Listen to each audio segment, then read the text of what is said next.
And Deputy President William Ruto has fired two Twitter salvos, both coming hours apart, directly at President Uhuru Kenyatta over his supposed preferred lineup in next year's presidential race. While he did not name the president by name, Ruto, reacting to a headline story in the Star publication, questioned Kenyatta's reported decision to back a successor outside of the Jubilee Party and the 8 million voters who backed his successful State House bids in 2013 and 2017. Francis Gashuri now reports on Ruto's Twitter rant, yet another confirmation of the Uhuru political divorce proceedings.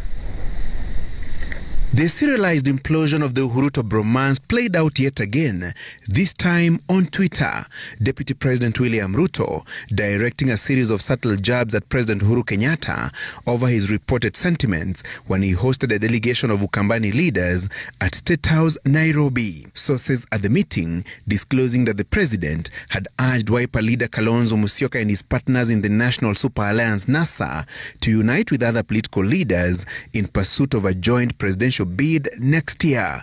While the president, according to sources that attended the meeting, did not directly name a preferred successor in next year's State House race, his sentiments were by inference a confirmation that he would not back his deputy's bid to succeed him. Ruto, whose fallout with the president is an open secret, questioning how the head of state would support a candidate from a coalition that rivaled his 2013 and 2017 bids, even directly referring to the voter turnout mobilization slogan in President Kenyatta's Mount Kenya political backyard, the deputy president wondering if there was no youth, man or woman, out of the 8 million voters who backed the Uhuru ticket in 2013 and 2017 that merited the president's support next year. It is not about where you are.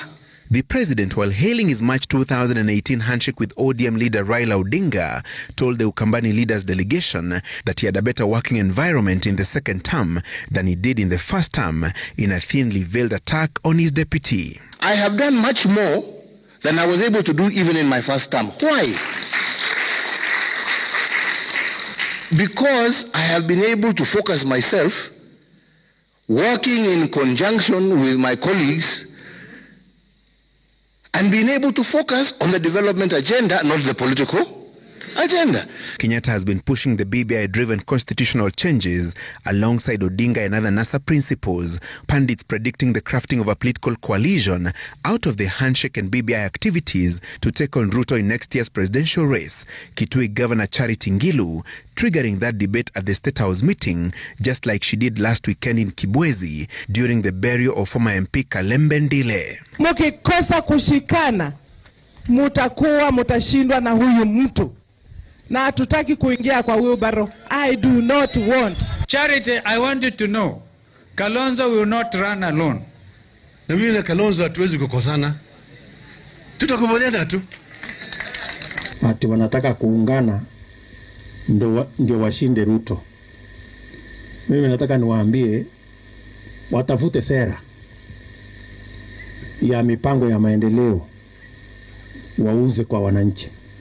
Kuungana kushinda mtu haiwezi kusaidia mtu yeyote. The deputy president was elbowed in the scramble for control of the ruling party, with his allies kicked out of lucrative house committees and plumb parliamentary leadership positions in what was dubbed a purge on errant Jubilee members. In the tweets, Ruto claiming the fallout in Jubilee party was meant to weaken it and pave the way for support of NASA, yet again publicly rooting for the United Democratic Party UDA, a party associated with him and seen as his preferred vehicle in next year's race. With 13 months to the polls, attention is on President Kenyatta's preferred successor and the behind-the-scene political arithmetic by players eyeing the country's top job.